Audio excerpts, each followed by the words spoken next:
Hey everyone, how you doing? Welcome to my YouTube channel. I like to talk about things that are retro, geek, and gaming related. More so on the gaming aspect here lately, but I do have a few ideas as to what to talk about on the geek side. It's just whether or not I want to, because this channel is becoming more notoriously known for a gaming channel.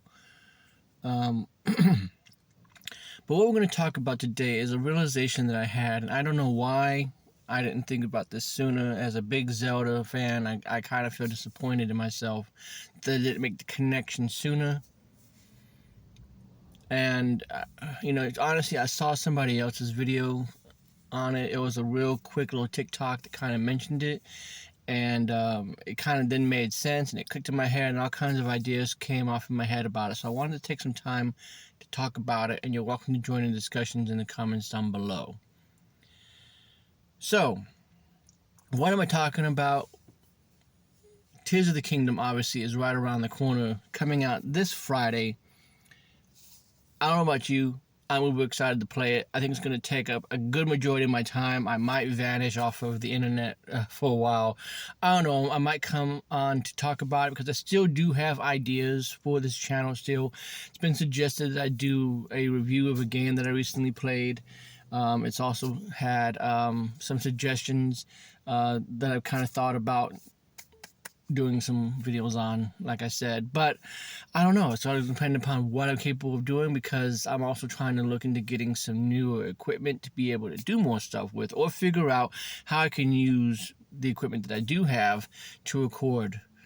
So that's really going to depend upon what I do with this channel going forward.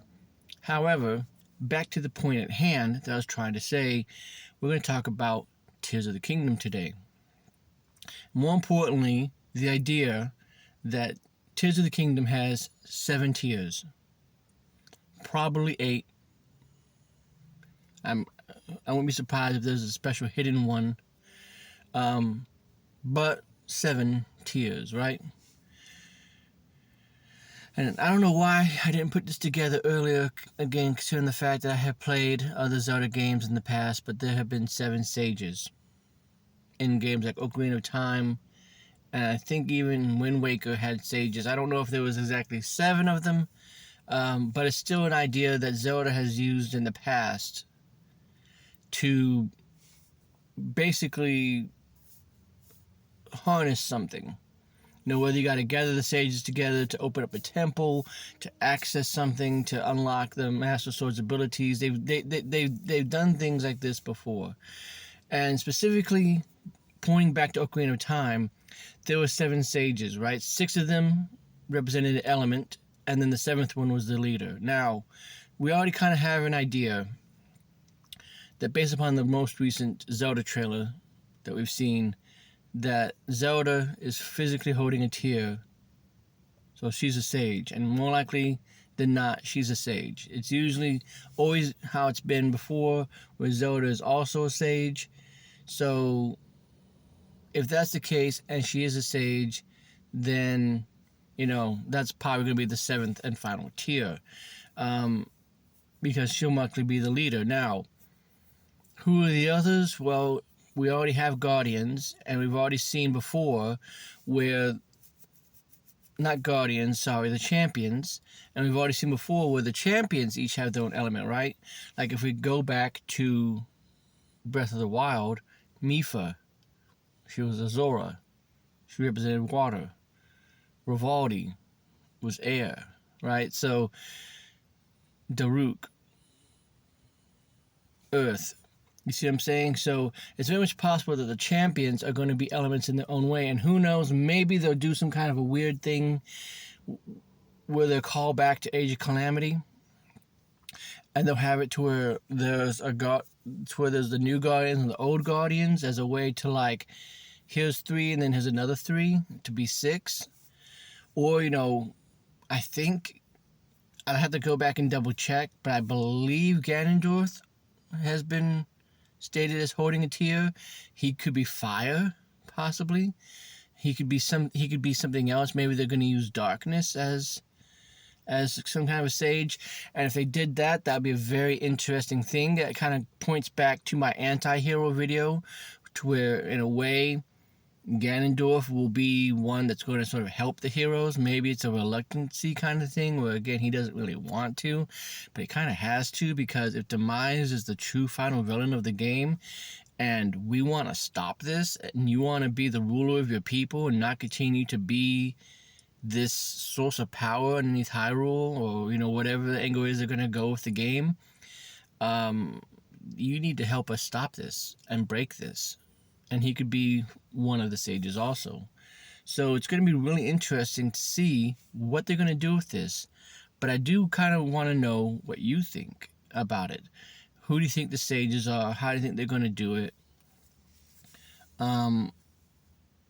Because it makes a ton of sense. You know, I should have figured it out the moment that I realized, you know what? Castle Hyrule is up in the sky. You can't access it until some kind of force pulls it down, right?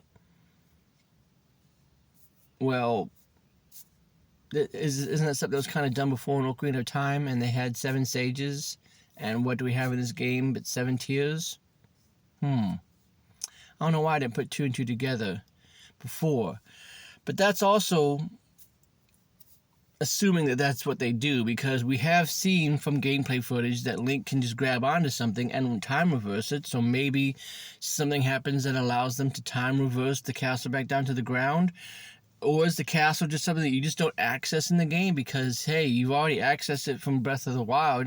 That is not where everything is in the game, you know? Like, the Ganondorf's not there, Demise isn't there. Maybe Demise is there. Who knows? Either way, I think the game's going to be great. I'm looking forward to playing it. I think it's going to be a good time. I think it's going to just be so exciting to play. But again, what are your thoughts about this? Do you think the sages are in the game? Do you think we're going to have to collect the tears as a way to sort of bring the castle back down or access a final area to the game? It is a classic Zelda trope, and they do seem to be sort of going back to more traditional Zelda stuff with this game, especially if we have dungeons and there's 1 tier in each dungeon, you know? And also, if they do the sages, who do you think the sages are? I think it's basically locked in that Zelda's one of them. We've very clearly seen the tear in her hand. And what are your thoughts about Tears of the Kingdom? Are you excited to play it? Because I am. I know I've already stated that many times in the game, but I don't think I can make that clear enough about how excited I am to play Zelda. But I've taken up enough of your time. I appreciate you watching. As always, you can always feel free to leave a like if you did like this video and enjoyed it. Feel free to leave a comment about anything that we've talked about in this video, or what you would like to see from a future video. I'm always open to suggestions, of course. And you're always welcome to subscribe, because I occasionally do this YouTube thing from time to time, don't I? I occasionally come back on here and make another video. So who knows, it might be something worth doing and checking out. Especially as I just continue to grow as a channel. I've been doing this for a long time. I know if you go back and look at my video history, I've been doing this for a long time. But I still consider myself growing as a person and as a channel. We're always evolving, right? Always doing better, always trying to do better. So hopefully you'll join me on that journey. And if not, there's no pressure from me.